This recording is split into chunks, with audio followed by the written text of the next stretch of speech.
Assalamualaikum Ustadz. Waalaikumsalam warahmatullahi wabarakatuh.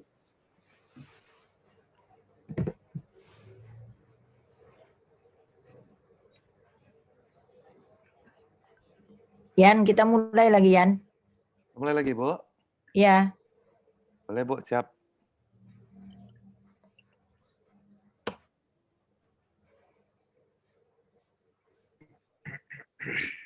Kita mulai lagi aja ya, Bu? Iya.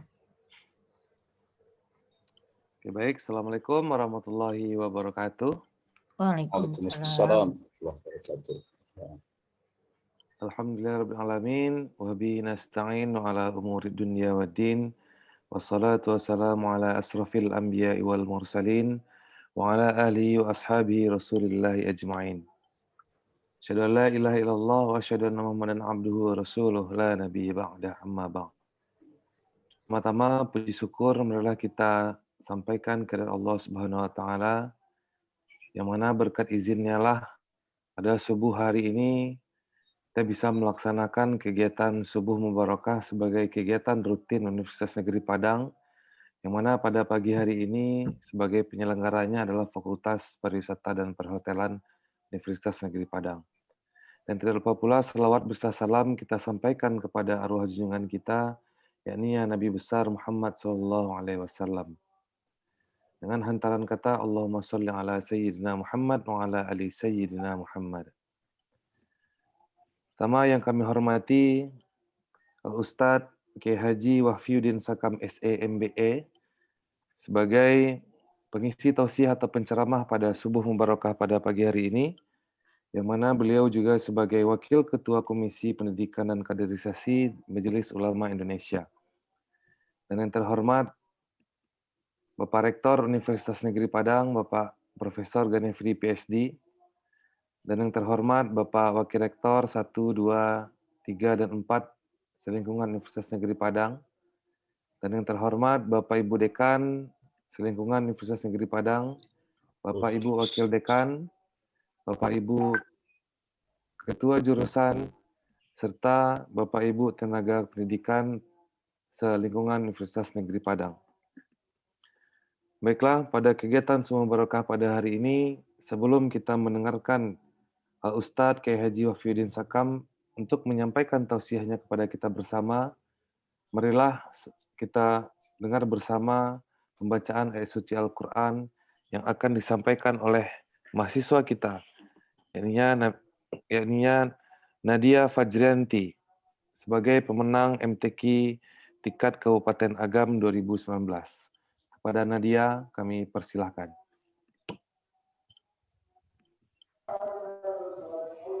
Assalamualaikum warahmatullahi wabarakatuh. Waalaikumsalam. A'udzu billahi minasy syaithanir rajim.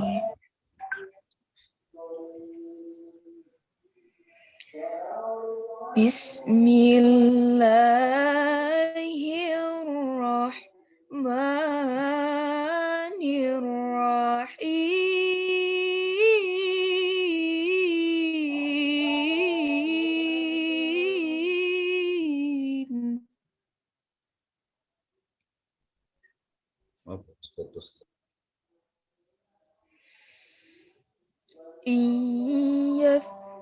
Qafukum yakunu lakum a'da'an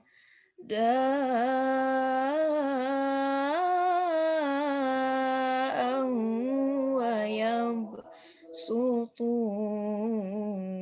ilaikum aydiyahum wa alsinatahum bisu'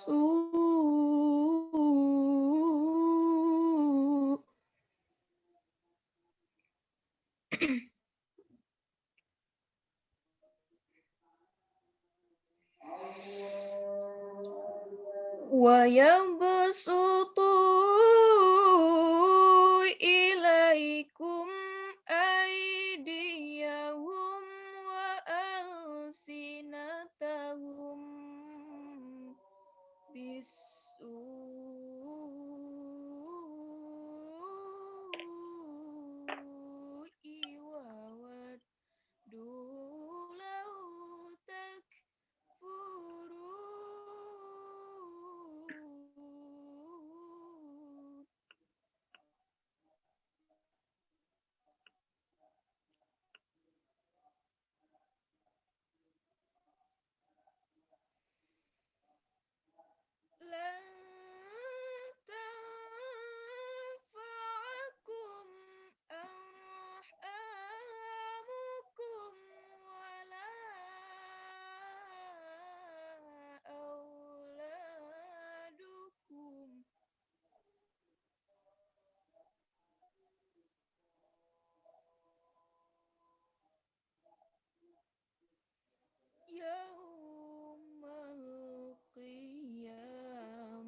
yufsilu bainakum.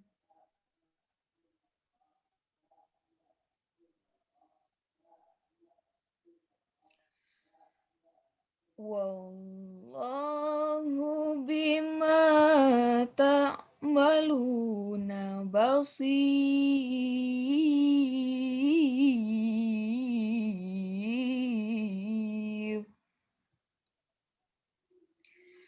Sadaqallahul azim. Assalamualaikum warahmatullahi wabarakatuh. Waalaikumsalam warahmatullahi wabarakatuh. Terima kasih kami sampaikan kepada Nadia Fajriani. Semoga dengan pembacaan ayat suci Al-Quran tadi memberikan keberkahan dan kelancaran untuk kegiatan subuh barakah kita pada pagi hari ini. Selanjutnya, kami minta Al-Ustadz Kiai Haji Wahfiuddin Sakam untuk menyampaikan tausiahnya pada pagi hari ini kepada kita bersama dengan tema mempersiapkan bekal menyongsong dunia global. Tanpa mengurangi rasa hormat kepada Al-Ustadz Kiai Haji Wahfiuddin Sakam, waktu dan tempat kami persilahkan.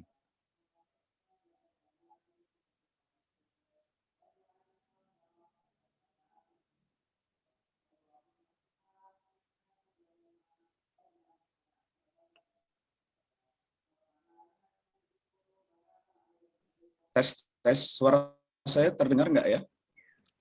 Dengar Ustadz? Dengar, Ustaz? Tes. Terdengar ya? Berapa lama waktu untuk saya supaya saya bisa bikin perkiraan? Testing. Ya, Ustaz, silakan, Berapa Ustaz. lama waktu saya? 30. Berapa lama waktu untuk saya ya? 40 menit, Ustaz. 40 sampai 45 menit, Ustaz. Oke. Sebentar ya. Karena internet di sini ada trouble ini. Baik, baik.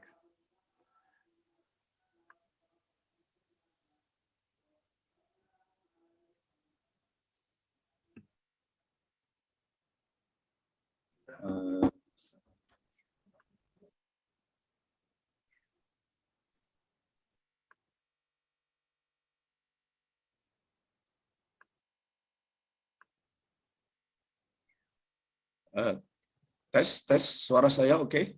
Oke, Ustaz. Oke. Bismillahirrahmanirrahim. A'udzubillahiminasyaitonirrajim. Bismillahirrahmanirrahim. Assalamualaikum warahmatullahi wabarakatuh. Waalaikumsalam warahmatullahi wabarakatuh. Alhamdulillahirabbil alamin wa bihi nasta'inu ala umurid dunya waddin.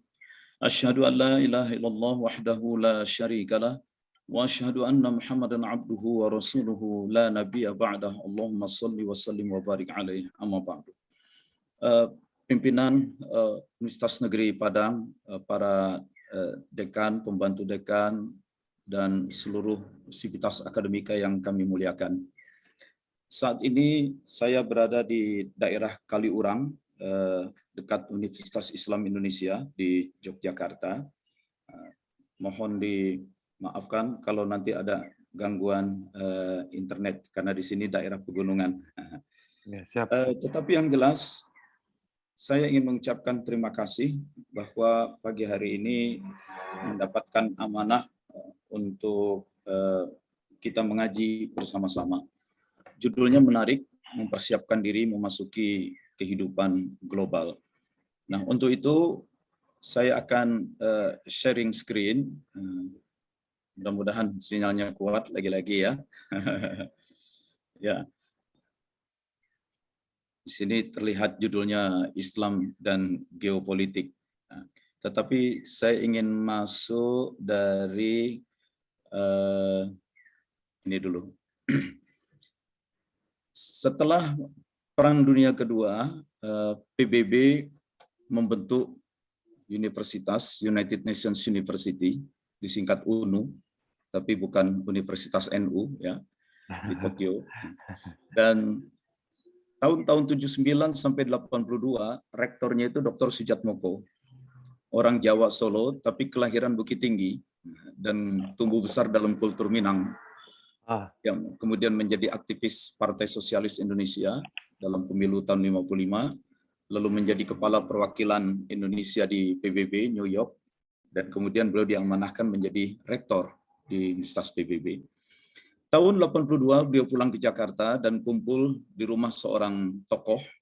Saya waktu itu masih mahasiswa di Fakultas Hukum UI bersama Mas Imam Prasojo, sekarang sudah Profesor Doktor Sosiolog, dulu sama-sama masih mahasiswa.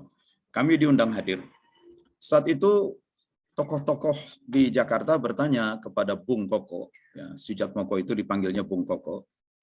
Bung Koko, sebagai rektor Universitas PBB, apa bekal oleh-oleh yang bisa Anda bawa kepada kami di tanah air? Bung Koko katakan, rasanya saya seperti menggantang asap. Ini slide saya kelihatan ya di layar? Kelihatan, Ustaz? Kelihatan, oke. Rasanya saya seperti menggantang asap, tetapi memang begitulah hasil penelitian di Universitas PBB itu. Bahwa setelah Perang Dunia Kedua, dunia itu terbelah dua, blok barat ya, dengan ideologi kapitalisme liberal, dan blok timur dengan ideologi sosialisme komunisme.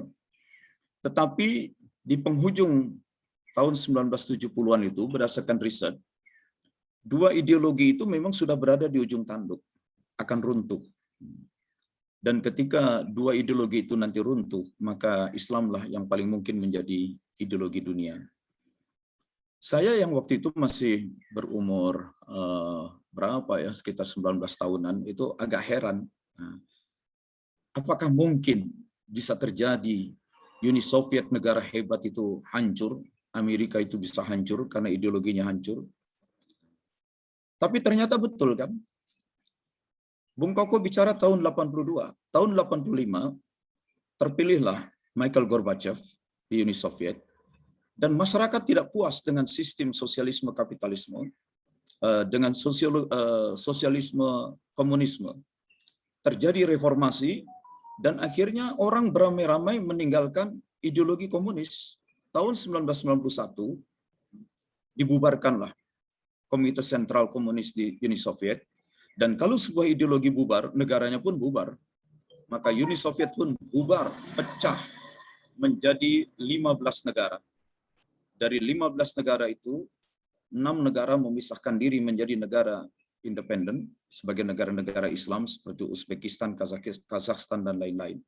Nah, sisanya 9 negara bergabung menjadi Federasi Rusia. Nah, ini menarik. Jadi bagaimana suatu ideologi itu ternyata bisa hancur, berantakan. Kalau kita lihat dalam Al-Quran surat Ali Imran ayat 140, "Watilkal ayyam nudawiluha bainan nas." Dan hari-hari itu, hari-hari kejayaan dan hari-hari kehancuran memang selalu dipergilirkan di antara manusia. Dalam sejarah, 2500 tahun sebelum Masehi, jadi minus abad 25, bangsa yang maju peradabannya adalah Mesir. Tapi kemudian peradaban Mesir itu pun mengalami decline, kehancuran. Dan segera disusul dengan peradaban Babilonia, dengan peradaban Yunani dan Romawi. Kalau dalam dunia finance atau marketing dikenal adanya istilah kurva huruf S, S-curve. Ya. Nah, jadi seperti huruf S, segala sesuatu ada melonjaknya naik dan ada turunnya itu. Nah, jadi peradaban dunia itu adalah kumulatif. Dan pada saat budaya atau peradaban Greko-Roman, Yunani, Romawi hancur, muncul peradaban Islam. Tapi itu peradaban Islam pun di abad 14-15 itu mengalami kemunduran juga. Dan pasca Renaissance yang muncul adalah peradaban Barat. Dan sekarang peradaban Barat sedang berada pada puncaknya, dan ada tanda-tanda akan menunjukkan decline. Dan peradaban Islam justru menunjukkan tanda-tanda untuk mengalami kebangkitan kembali, untuk rebound. Sehingga wajar kalau kemudian Samuel Huntington dalam bukunya The Clash of Civilization itu mengatakan bahwa di abad 21 ini pertarungan terbesar itu antara peradaban Barat dengan peradaban Islam yang bergabung dengan peradaban Taoism. Nah, kembali.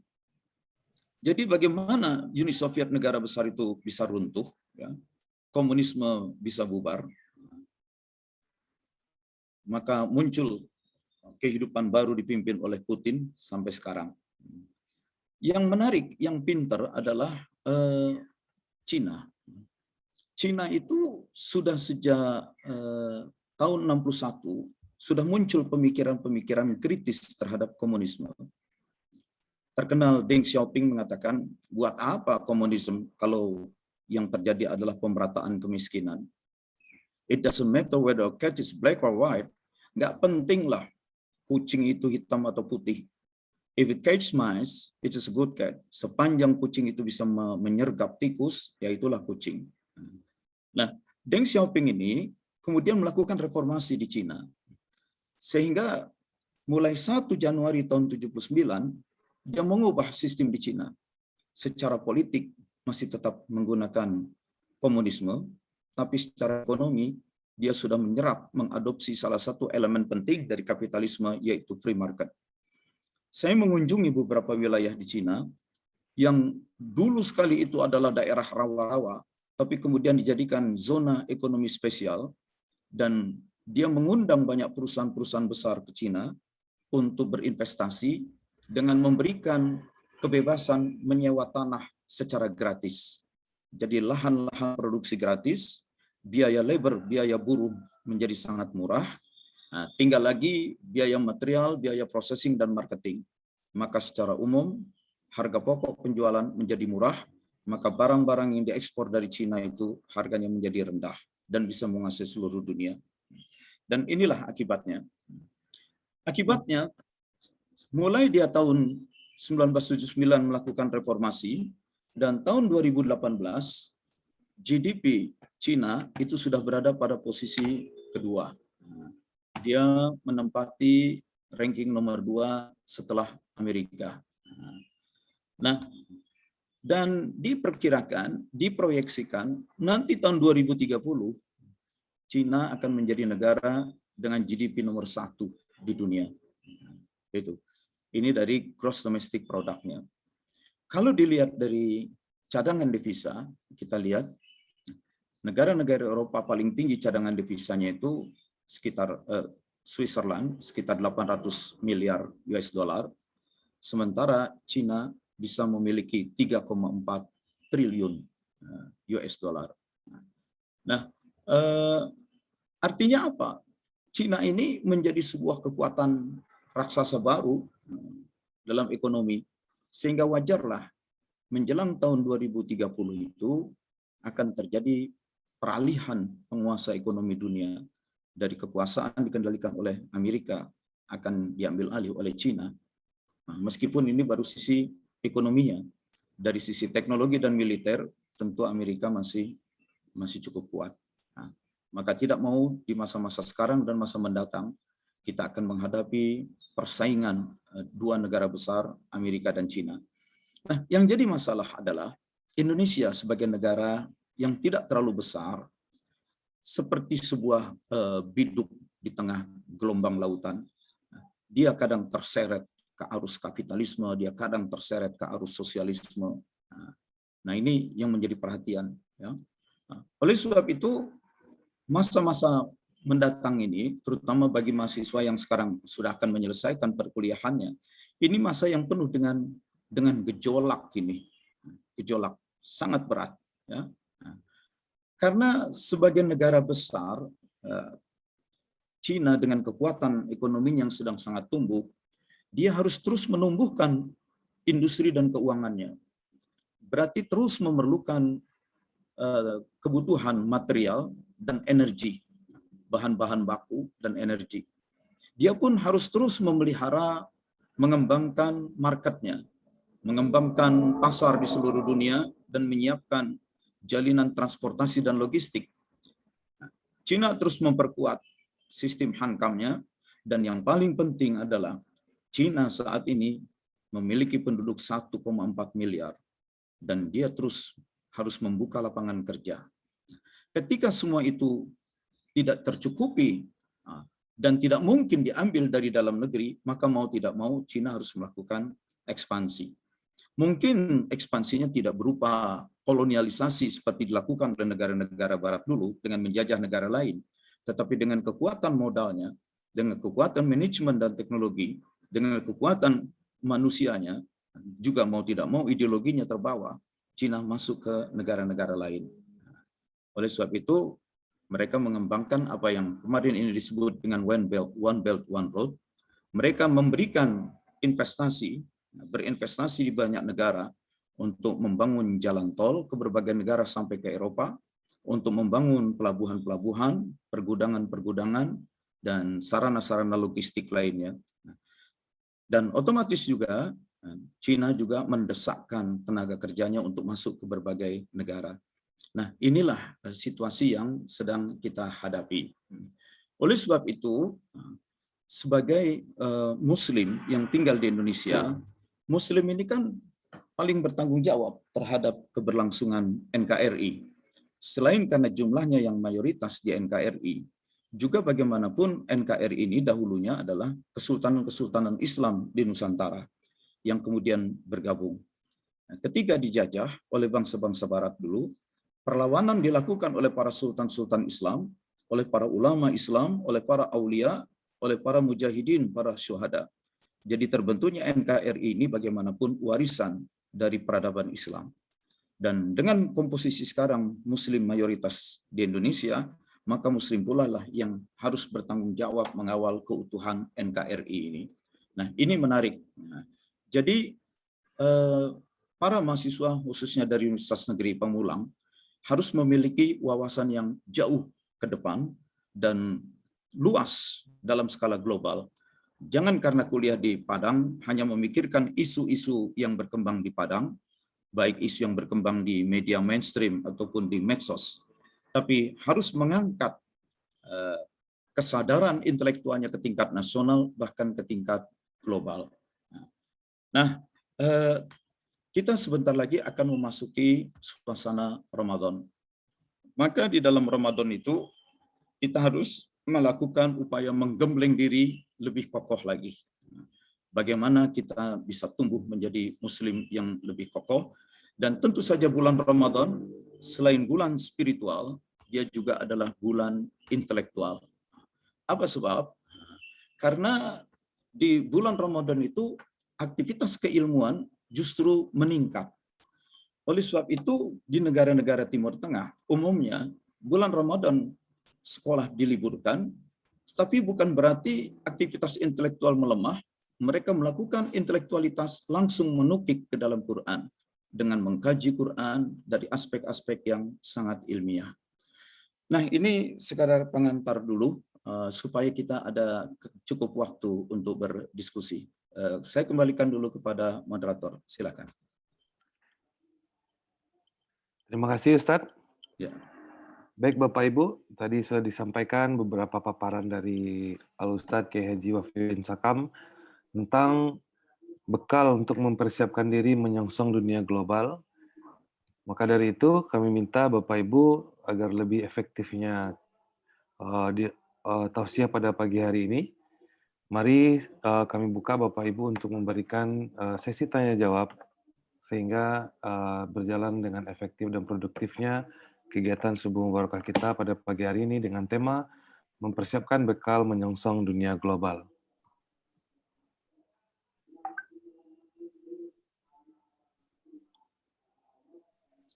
Silakan Bapak Ibu. Rian. Oke, baik Pak Ikhlas, silakan Kanda Ikhlas. Assalamualaikum warahmatullahi wabarakatuh. Waalaikumsalam warahmatullahi wabarakatuh. Pak Kiai, Ana Al-Ikhlas. Ya. Ini ambasador Dompet Duafa 2013-2014. Oh, menarik sekali. Alhamdulillah, jumpa lagi kita. Alhamdulillah. Dulu juga kita pernah ikut pelatihan dai dan transformatif yang ada di Bogor. Ya, ya betul. Ustaz Cucu Surahman. Okay. Ya, Masya Allah, bisa jumpa lagi. Rupanya mengajar di UNP ya? Iya, oke. Okay. Alhamdulillah. Tapi mungkin gini Pak Kiai, karena kita dalam rangka menyambut atau menyongsong dunia global gitu ya, khususnya bagi generasi kita sekarang ini. Kalau kita lihat seperti kata Pak Kiai tadi, kalau kita Indonesia ini seolah-olah biduk yang ada di tengah lautan gitu ya. Karena ada arus yang besar, ada arus kapitalis, arus komunis gitu. Sehingga kemudian hal ini yang menjadi generasi muda kita itu seolah-olah bimbang gitu. Mau pergi kemana gitu kan.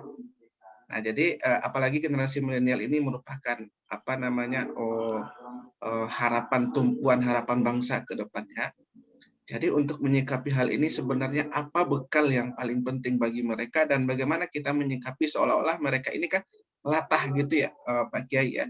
Mudah ikut sana, mudah ikut sini. Kalau tren ini sekarang yang ini lagi asik, lagi keren, ini mereka ikut semuanya gitu.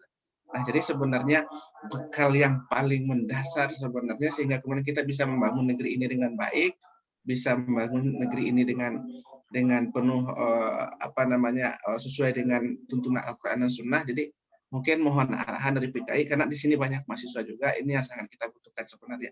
Terima kasih Pak Kiai. Assalamualaikum warahmatullahi wabarakatuh. Waalaikumsalam. Ya. Tidak ada orang menjadi besar tanpa membaca, tanpa berpikir. Dan membaca itu kan melatih berpikir. Saya mula-mula agak khawatir ketika muncul televisi. Orang mengurangi minat baca, beralih ke televisi, menonton sinetron. Saya dulu kan menjadi komentator sinetron Rahasia Ilahi tahun 2005 ya. Nah, sinetron itu kan berjalan begitu cepat. Digambarkan hanya dalam waktu paling lama 1 jam, seorang anak desa yang miskin masuk ke kota, lalu menjadi pengusaha, lalu jadi orang kaya. Itu hanya dalam waktu 1 jam. Satu episode sinetron. Nah, ini membuat anak-anak yang banyak nonton sinetron di TV itu berpikir serba instan, ingin cepat berhasil. Dan lebih parah lagi ketika era televisi digantikan oleh era medsos, media sosial. Memang dalam medsos itu datanya lebih lengkap, tidak hanya sinetron yang satu arah, tetapi orang bisa memilih apakah dia mau memilih data-data ilmiah, apakah dia mau memilih chatting kosong, apakah dia mau memilih video, entertain, dan segala macam. Tapi rupanya justru karena terlalu banyaknya menu yang bisa dipilih, maka membuat anak-anak muda yang asik dengan medsos menjadi seorang surfer, penjelajah. Dia surfing seperti di pantai barat Padang banyak orang surfing. Tapi surfing itu kan hanya di permukaan. Dia tidak menukik masuk ke dalam. Nah, jadi kedalaman ini yang tidak dicapai. Itu. Banyak tahu tapi tidak mendalam. Itu. Dan hanya permukaan, lapis luarnya saja.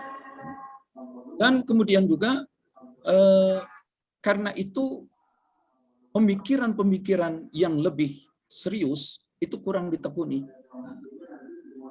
Apa yang paling perlu dipersiapkan kalangan kaum muda sekarang? Nomor 1 adalah critical thinking, berpikir kritis. Itu critical thinking. Jangan hanya terbawa arus saja, jangan hanya sekadar menikmati, menjadi seorang penikmat di permukaan. Dia harus masuk menyelam. Oleh sebab itu yang namanya membaca buku tetap penting. Sebab buku itu bisa ditelaah. Orang bisa maju mundur dan mendiskusikannya. Itu. Yang kedua, penguasaan bahasa. Bahasa Inggris itu sangat penting. Oke, itu sudah disadari orang banyak. Bahasa Arab bagi seorang muslim itu necessary, suatu keharusan. Kalau tidak, dia memahami agama hanya dari terjemahan. Terjadilah pemahaman-pemahaman yang superficial, permukaan lagi, tidak mendalam. Jadi bahasa Arab, bahasa Inggris penting, bahasa Mandarin penting, dan satu lagi, ada satu bahasa lagi. Zaman sekarang adalah zaman yang sangat syarat dengan teknologi. Terutama teknologi informasi dan komunikasi. Menggunakan infrastruktur internet, IoT, dan juga machine learning. Maka anak-anak muda sekarang harus menguasai satu bahasa lagi. Bahasa mesin. Bahasa mesin itu istilah sekarang ini coding. Bahasa untuk programming. Saya yang sudah hampir 60 tahun ini pun sekarang belajar coding lagi. Karena saya hampir setiap tahun saya menghadiri konferensi internasional terbesar di dunia yang terkait dengan internet, yaitu Web Summit. Mulai dari tahun 2015 saya kunjungi di Dublin, Irlandia, sampai kemudian dia bergeser ke negara-negara Eropa lain, terakhir di Lisbon, Portugal. 2 tahun ini aja terakhir karena situasi COVID, jadi tidak bisa kita melakukan perjalanan ke sana. Nah, kami pun di Majelis Ulama Indonesia ini sedang mengembangkan, membentuk satu task force, gugus tugas khusus, yaitu pengembangan tentu saja berbasis coding untuk mengembangkan AI, Artificial Intelligence. Nah, adik-adik mahasiswa, Anda perlu membangun critical thinking, Anda perlu menguasai bahasa manusia, bahasa asing, dan yang lebih penting lagi sekarang adalah bahasa mesin. Program studi apa? Program studi apapun kalau Anda tidak memahami coding, Anda akan sulit hidup di masa datang. Prodi apapun, meskipun Anda tidak terkait langsung dengan dunia engineering, tetap ambillah kursus coding walaupun hanya untuk 6 bulan. Walaupun hanya untuk mengerti proses flow charting dan sistem analyze and design, sedikit-sedikit saja. Karena itu akan membentuk cara berpikir kita. Dibantu oleh critical thinking. Jadi penguasaan bahasa mesin ini ke depan tidak bisa tidak. Ya. Karena sekarang dengan sudah semuanya serba internet, IoT, kita menghadapi big data, bertumpuknya data, dan dengan teknologi data mining dikembangkan, machine learning, dan berkembang pada AI, Artificial Intelligence. Prodi apapun tidak bisa lepas dari AI. Maka kami di MUI pun sekarang sedang mengumpulkan pakar-pakar AI untuk membangun sistem AI bagi keagamaan dan dakwah. Nah, itulah pesan-pesan saya. Ya. Jadi selain bahasa asing manusia, tapi juga bahasa mesin, yaitu coding, ditambah dengan critical thinking. Dan tentu saja sebagai manusia, masalah moralitas tidak bisa kita abaikan. Iman takwa tidak bisa kita tinggalkan. Oke, dilanjut, silakan. Terima kasih Pak Kiai. Insya Allah rindu ketemu antum lagi Insya Allah Pak Kiai. Insya Allah. Ya. Terima kasih Pak Kiai. Terima kasih Ya. Kanda Ikhlas. Sama-sama Pak Rian. Assalamualaikum Pak Rian. Rian Ya Pak, silakan Pak. dari MIPA. Dari MIPA Pak Rian. Silakan Pak Dekan MIPA. Ya. Ya. Assalamualaikum Pak Kiai. Waalaikumsalam warahmatullahi wabarakatuh.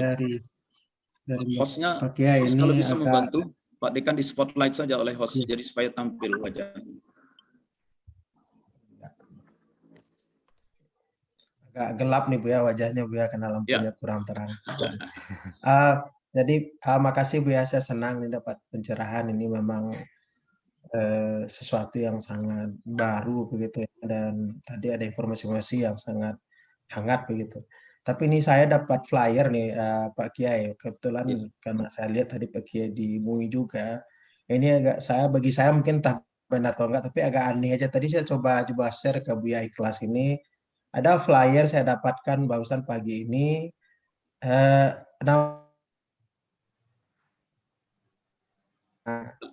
Hari ini diadakan sholat Jumatnya itu virtual jam 11.30 sampai jam 13.45. Nah, nanti katibnya Profesor Kamarudin Hidayat. Nah, ini flyernya benar apa enggak begitu. Sekalian juga melaporkan karena bagian dari MUI gitu. Yang tadi yang share ini juga MUI Sumatera Barat ke kami ini. Jadi judulnya flyernya sholat Jumat virtual, nanti diadakan jam 11.30 sampai 13.15. Tema khotbahnya demokrasi, aku, kami, dan kita. Nah, ini gimana nih Pak Kiai, benar enggak? Ya. Aneh juga menurut saya, apa saya nggak paham atau gimana? Atau ini diangkat untuk yang menarik atau gimana? Tadi saya share ke Buya Ikhlas, ini Buya kami di UNP. Terima kasih Pak Kiai, dari MIPA Pak Kiai. Assalamualaikum. Salam, terima kasih Pak Dekan. Ya, memang Profesor Kamarudin Hidayat itu dari UIN Ciputat, bagian dari gerbong-gerbong apa yang disebut Islam liberal. Identifikasinya begitu ya, identitasnya bagian dari Islam liberal. Yang salah satu tujuannya untuk membuat terobosan-terobosan pemikiran dalam keislaman. Nah, itu ada kelompok-kelompok seperti itu ya. Dengan segala variasinya. Mungkin mereka sekarang sedang mencoba bagaimana karena situasi COVID orang harus banyak di rumah, tetapi juga orang memerlukan aktivitas ibadah berjamaah seperti kita ini, kegiatan ilmiah bisa pakai Zoom. Nah, mereka sedang mencoba, bisa nggak sholat Jumat pakai Zoom juga gitu, secara virtual.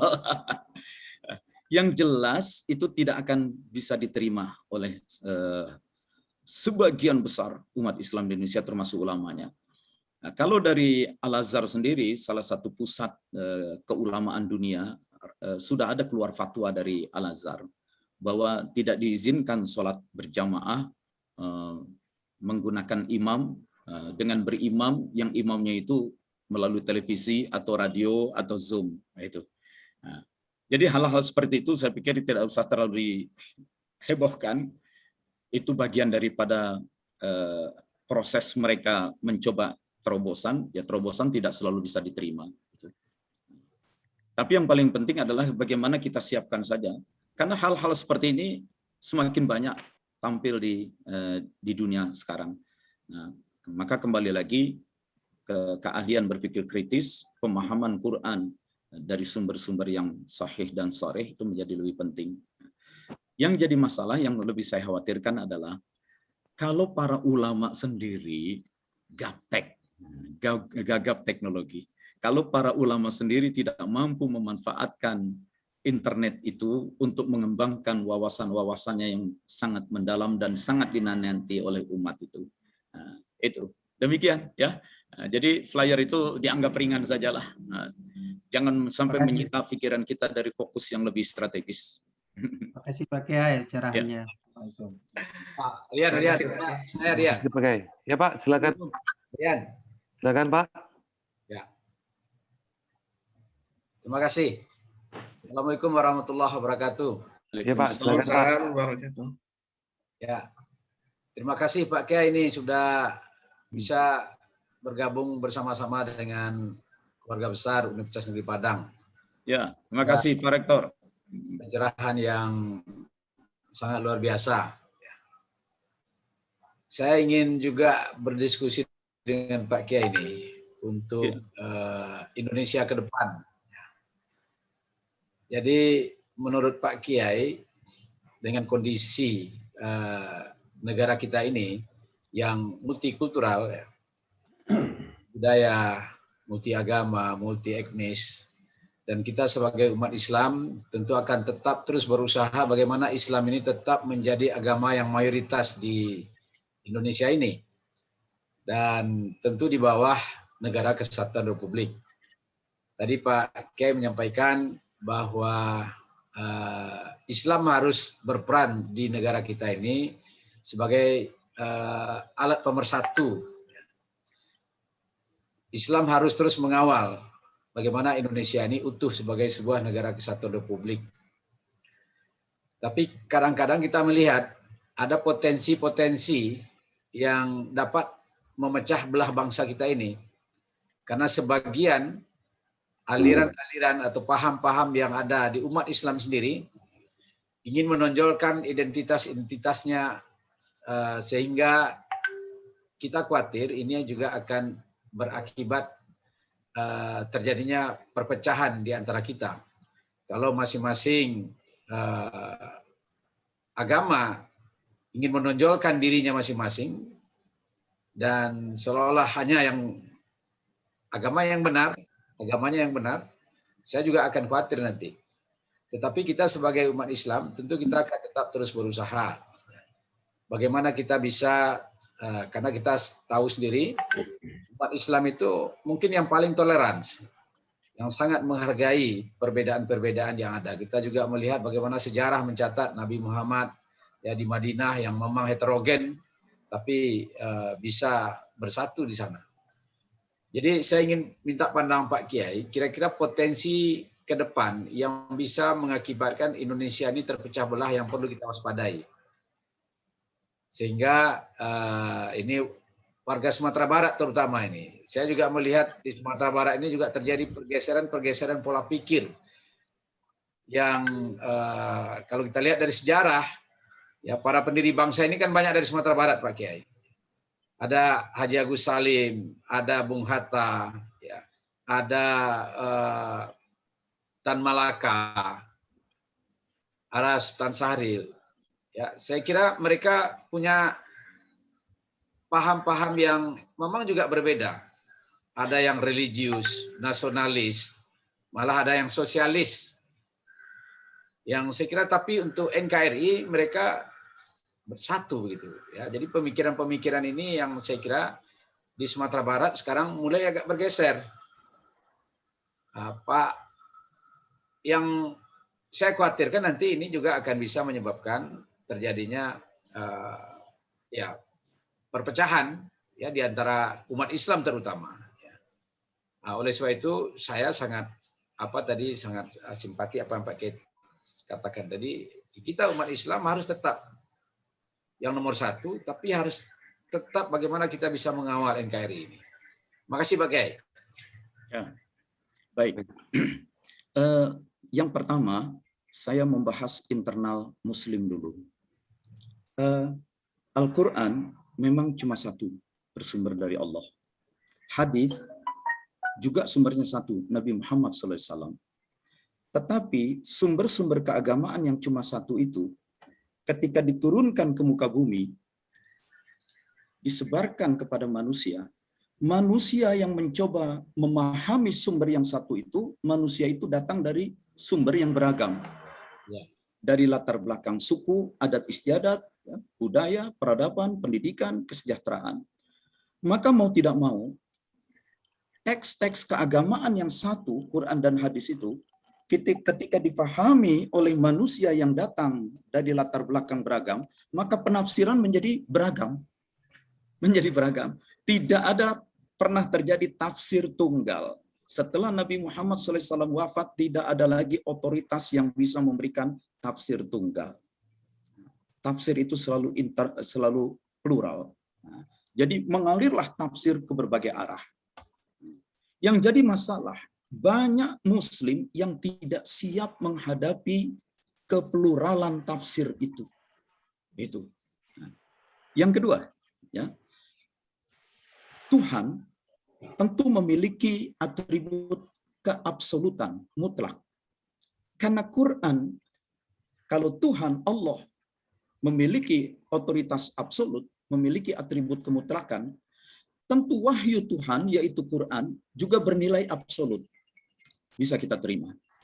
Tetapi ketika Quran yang bernilai absolut ditafsirkan, diinterpretasi, apakah interpretasi juga bersifat absolut? Tidak bisa. Nah, yang jadi masalah, sudah tafsir-tafsir keagamaan bersifat plural, majemuk, ada orang yang menganggap tafsirnya yang beragam itu sebagai absolut, sebagai mutlak. Terjadi absolutisasi terhadap tafsirnya. Ini yang menyebabkan umat itu menjadi sulit untuk bersatu. Tafsir keagamaan beragam, tapi masing-masing menganggap absolut. Padahal keabsolutan itu atribut Allah. Itu. Nah, maka terjadilah skisme, pemikiran-pemikiran keislaman yang saling kaku satu sama lain. Maka disinilah pentingnya untuk tidak bersikap ekstrim. Seperti jari-jari sepeda. Makin jari-jari itu jauh dari titik pusatnya, dengan tetangganya pun jaraknya semakin renggang, semakin jauh. Apalagi kalau jari-jari itu berlawanan arah. Oleh sebab itu jangan semuanya pergi ke titik ekstrim, ke titik terjauh, ke titik terluar. Kalau itu semua, bubar kita semua. Hendaknya setiap orang berusaha menuju ke tengah. Nah, ini yang disebut dengan Islam wasatiyah. Islam yang moderat, Islam yang pertengahan. Nah, kalau semua ke tengah, nah, itu akan saling mendekat. Meskipun menyatu sama sekali juga tidak mungkin.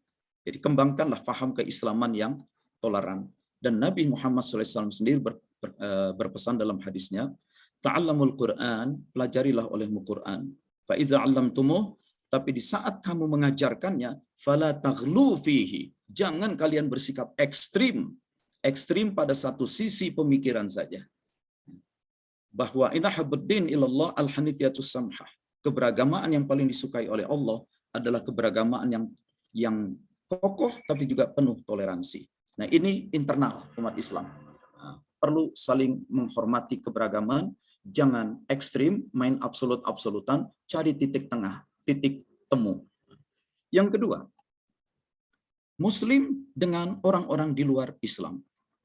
Kalau ditanya, apa ayat Quran yang dijadikan pedoman dalam hubungan Muslim dengan non-Muslim? Umumnya para ustadz akan menjawab, lakum dinukum waliyadin, bagimu agamamu, bagiku agamaku. Ayat tidak salah, tetapi bagaimana menempatkannya? Kalimat bagimu agamamu, bagiku agamaku, itu adalah kalimat yang mengandung semangat diskriminasi. Kalimat yang mengandung semangat segregasi, pemisahan. Itu betul. Tidak salah ayatnya. Tapi lihatlah, itu kan ayat nomor 6. Lihat dulu dong ayat nomor 1 sampai ayat nomor 5. Baru masuk ke ayat nomor 6. La a'budu ma ta'budun wa la antum 'abiduna ma'abud wa la ana 'abidu ma'abadtum wa la antum 'abiduna ma'abud. Aku tidak menyembah apa yang kalian sembah, kalian bukan penyembah apa yang aku sembah. Aku tidak menyembah apa yang kalian sembah, kalian bukan penyembah apa yang kami sembah. Rupanya urusan sembah menyembah, lakum dinukum waliyadin, dipisahkan.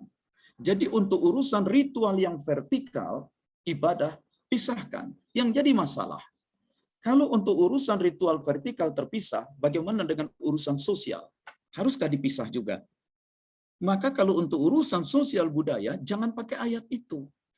Silahkan dicatat, surat Al-Mumtahanah, surat ke-60 ayat 8 dan 9. Langsung pada terjemahnya. Sesungguhnya Tuhanmu tidak melarang kamu berbuat kebajikan dan berlaku adil dengan mereka yang non-muslim, sepanjang mereka tidak membunuh kamu atas dasar agama dan tidak mengusiri kamu dari tempat-tempat tinggalmu. Di ayat 9, yang Tuhanmu larang kalian berbuat baik, berteman baik adalah dengan mereka yang membunuhi kamu atas dasar agama, mengusiri kamu, dan membantu orang lain mengusir kamu. Jadi sepanjang kebebasan beragama tetap dijaga, sepanjang kebebasan untuk tinggal di satu tempat menetap, membangun keturunan yang kita sebut civil right, hak-hak sipil tetap terjaga, maka Muslim sama sekali tidak dilarang untuk bergaul baik, berbuat kebajikan, dan berlaku adil dengan non-Muslim. Ini, jadi jangan kedepankan lakum dinukum waliyadin yang itu untuk ritual vertikal. Karena di situ ada mengandung semangat pemisahan. Tapi kembangkan ayat surat Mumtahanah ayat 89 yang lebih bersifat inklusif dalam pergaulan sosial budaya. Ini Muslim dengan non-Muslim. Jadi singkirkan ekstremitas, berusaha untuk cari titik tengah, wasatiyah di antara sesama Muslim, dan dengan non-Muslim bukan segregasi dan diskriminatif, tapi semangat inklusif. Yang ketiga, tidak bisa diingkari sebenarnya Islam dan juga agama-agama lain di seluruh dunia sedang menghadapi tantangan berat, yaitu menyatunya ideologi kapitalisme dengan komunisme berbasis sekularisme, berbasis materialisme sekularisme. Sebenarnya semua agama pun sekarang sedang menghadapi tantangan itu. Amerika kita yakin adalah negara yang kapitalistik, dan sejak awal terbentuknya negara itu, Amerika adalah negara yang dikuasai oleh korporasi. Negara yang dikuasai oleh segelintir keluarga yang memiliki jalinan korporasi. Uni Soviet dengan sistem sosialis komunis di masa lalu, ternyata dengan sistem partai tunggal yang serba terpusat kekuasaannya itu, hanya penguasa-penguasa partailah yang menjadi kaya raya. Dan ketika komunisme bubar, Uni Soviet bubar, apa yang terjadi? Meskipun Federasi Rusia sebagai penggantinya muncul menjadi negara yang demokratis, tetapi orang-orang terkaya di Rusia adalah mereka yang dulunya adalah tokoh-tokoh partai. Dan mereka menjadi kapitalis baru. Nah, kapitalis Rusia bergabung dengan kapitalis Amerika. Nah, Cina juga mengembangkan sisi kapitalisme dengan free market. Tetapi di sisi lain politiknya tetap komunis. Karena itu boleh saja usaha-usaha korporasi berkembang bebas, tetapi korporasinya harus milik negara. Maka kejayaan Cina itu adalah menggunakan perangkat BUMN. Nah, kalau sudah BUMN, tetap saja yang mengendalikan adalah penguasa partai. Jadi sebenarnya dunia saat ini sedang mengerucut pada satu kekuasaan tunggal, yaitu kekuasaan yang berbasis pada kapitalisme. Dan kapitalisme global itu memiliki agen kapitalisme regional, dan sesungguhnya kapitalisme regional itulah yang menjadi oligarki bagi NKRI. Sistem politik sekarang harus kita akui dengan jujur, tidak ada lagi trias politika, tidak ada lagi demokrasi. Antara legislatif, eksekutif, yudikatif sudah menyatu, dan semua partai mengarah pada partai tunggal. Demokrat sudah dibegal, sebentar lagi PKS pun kalau tidak akan bergabung itu akan dihancurkan, dan kemudian ormas-ormas pun dikembalikan seperti zaman awal Orde Baru dulu. Ini adalah negara yang menuju pada totaliter dan otoritarianisme. Tetapi ini bukan maunya Jokowi, tetapi ini adalah maunya oligarki. Oligarki itu. Nah, ini termasuk yang harus dihadapi, realitas. Bagaimana kenyataan sudah seperti ini? Maka harus ada, kembali kepada pertanyaan Pak Rektor, internal umat beragama harus pandai-pandai membangun ukhuwah wasatiyah, persaudaraan berdasarkan moderasi keberagamaan, dan antar umat beragama harus mampu membangun ukhuwah antar umat beragama. Karena sesungguhnya yang menjadi musuh agama itu adalah nomor 1 kezaliman, ketidakadilan, dan nomor 2 adalah kemiskinan. Itu. Nah, sekarang negeri ini semakin mengarah pada totaliter dan otoritarianisme di bawah kendali oligarki kapitalistik regional dan global. Kita akan menghadapi kezaliman dan pemiskinan yang sangat berat. Nah, ini harus ada kerjasama intern umat beragama dan antar umat beragama mengatasi pemikiran-pemikiran yang sifatnya materialistik sekuler yang mengeksploitasi kemanusiaan. Dan semua itu bisa saja mereka menggunakan selubung Pancasila, UUD 45 segala macam, itu hanya tameng saja. Dan jujur harus kita akui, yang sekarang kita sebut UUD 45 bukan UUD 45, tapi Undang-Undang Dasar 2002. Karena setelah mengalami 4 kali amandemen, itu sudah berbeda sama sekali dengan konstitusi yang tahun 1945. Dan ini adalah ulah oligarki kapitalis melakukan ini semua. Dan juga ya karena bodohnya kita, karena umat ini mudah dicerai-beraikan, sehingga keadaan menjadi mengarah seperti ini. Nah, demikian. Silakan, moderator, dilanjut. Sudah pukul 6:30 hampir. Hari ini liburkah perkuliahan?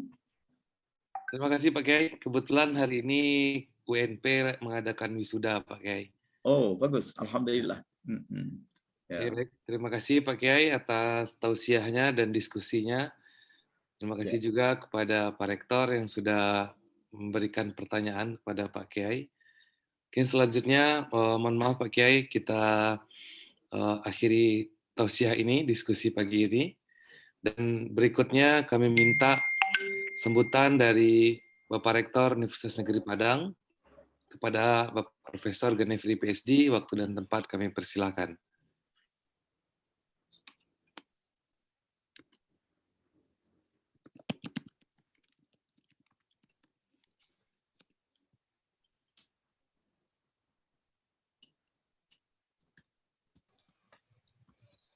Terima kasih, Rian. Assalamualaikum warahmatullahi wabarakatuh. Waalaikumsalam warahmatullahi wabarakatuh. Bismillahirrahmanirrahim. Alhamdulillahirabbil alamin, wassalatu wassalamu ala asrafil anbiya'i wal mursalin, sayyidina wa maulana Muhammadin wa ala alihi wa sahbihi ajmain. Amma ba'du, puji syukur kita panjatkan kehadirat Allah yang Maha Kuasa. Pagi ini, Jumat subuh ini, kita bisa dipertemukan kembali, walaupun secara virtual. Yang kami hormati dan kami muliakan Bapak Kiai Haji Wafiuddin, yang telah memberikan pencerahan luar biasa kepada kita. Dan atas nama pimpinan universitas kami menyampaikan apresiasi, terima kasih kehadiran Pak Kiai.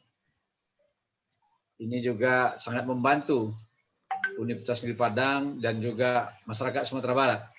Karena UNP ini Pak Kiai mahasiswanya berjumlah lebih 46.000. Jadi universitas terbesar kami kira di Sumatera ini yang saat ini ya dengan jumlah dosen pegawai 2000-an. Jadi kita ingin UNP ini menjadi pusat perubahan di Sumatera Barat ini. Maka perubahan-perubahan ke depan untuk mengawal NKRI ini kita harus menjadi yang terdepan Universitas Negeri Padang. saya ingin menyampaikan juga terima kasih kepada Bu Dekan dan jajaran sebagai tuan rumah. Jadi Pak Kiai, kami setiap Jumat pagi ini secara bergiliran menjadi tuan rumah untuk subuh mubarakah dengan mengundang para kiai, para ustadz, para buya yang tentu juga sangat membantu memberikan pencerahan kepada kita semua. Tapi sayang ini Bu Dekan hanya membuat Zoom 500. Dari tadi ini banyak yang menyampaikan kepada kami tidak bisa masuk. Jadi kalau penceramah ustadz-ustadz top ini harus minimal Zoom-nya 1000. Kalau perlu di live streaming ya. Untuk ke depan nih kawan-kawan supaya banyak menikmati. Tapi ya ini FPP ini kan selalu saya lihat sangat aktif ya, dan sehingga ustadz-ustadz atau buya yang diundang itu luar biasa dan menarik semua untuk masyarakat Sivitas Akademika UNP. Kami sangat apresiasi pemikiran-pemikiran dari Pak Wafiuddin tadi, yang saya kira mungkin suatu saat kami akan menjemput kembali, mengundang kembali nih Pak Kiai. Ya. Insya Allah. Ya, mudah-mudahan ada kesempatan nanti. Nah, tapi karena ini terbatas, ya karena kami juga pagi ini kuliah tetap jalan, wisuda juga tetap jalan, ya jadi semuanya harus berjalan. Aktivitas penyelenggaraan Tridharma Perguruan Tinggi di Universitas Negeri Padang ini. Dan terima kasih kepada seluruh pimpinan universitas. Saya lihat semua hadir di sini. Dan seluruh mulai dari wakil rektor sampai kepada ketua prodi dan seluruh anak-anak atau anak-anak kami mahasiswa khususnya FPP yang saya kira sangat luar biasa ini, dan mohon maaf mungkin karena Zoom-nya terbatas mungkin tidak ada sebagian yang tidak bisa masuk. Mudah-mudahan ke depan sebenarnya di UNP ini banyak Zoom 1000 banyak ya. Jadi kita banyak punya fasilitas sebenarnya. Cuma kawan-kawan kalau untuk kegiatan-kegiatan subuh berjamaah mungkin ini semakin banyak. Kalau bisa ini kita siarkan bukan hanya untuk Sivitas Akademika UNP, tetapi untuk Sumatera Barat khususnya dan Indonesia pada umumnya. Saya kira juga mungkin yang disampaikan Pak Kiai tadi ini menjadi amal ibadah bagi beliau dan bagi kita yang mendengarkan juga, dan saya yakin manfaatnya luar biasa. Terima kasih Pak Kiai. Mudah-mudahan Pak Kiai selalu dalam kondisi sehat walafiat ya, dan saya hanya pernah mendengar nama ini, baru berjumpa hari ini dengan Pak Wafiuddin ini ya. Kebetulan saya Ketua Tanfiziah NU Sumatera Barat Pak Kiai. Alhamdulillah. Ya. Terima kasih. Assalamualaikum warahmatullahi wabarakatuh. Waalaikumsalam. Waalaikumsalam warahmatullahi wabarakatuh. Terima kasih Pak Rektor.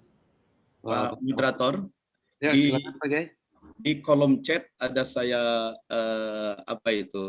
kirimkan file. Barangkali teman adik-adik mahasiswa tertarik, tinggal di-download saja sebelum terhapus. Geopolitik Ihsan. Oke, siap. Barangkali ada slide-slide yang masih mentah di dalamnya, diabaikan saja, ambil yang sudah jadi saja. Jadi saya tidak sabar untuk berbagi dengan teman-teman di UNP, meskipun ada yang masih mentah saya tampilkan saja. Pandai-pandai sajalah menyaring, yang masih mentah diabaikan. Silakan di-download file itu ya, Geopolitik Ihsan untuk menambah wawasan. Lain kesempatan kita jumpa lagi. Terima kasih Pak Rektor dan seluruhnya. Terima kasih Pak Kiai. Ya. Syukran kesiaran Pak Kiai, insya Allah. Masya Allah. Ya, terima kasih Pak Kiai sudah menyempatkan waktu membagi ilmu serta pencerahan kepada kami bersama dari Kaliurang, Yogyakarta. Semoga Pak Kiai sehat selalu, berkah selalu, dan mudah-mudahan kita semua selalu diberikan keberkahan. Mungkin akhir kata dari saya sebagai pembawa acara, mohon maaf apabila salah kata. Wabillahi taufiq wal hidayah. Assalamualaikum warahmatullahi wabarakatuh. Waalaikumsalam. Waalaikumsalam. Ya, selamat, mudah-mudahan sehat semuanya ya. Amin, amin. Terima kasih banyak Pak Kiai.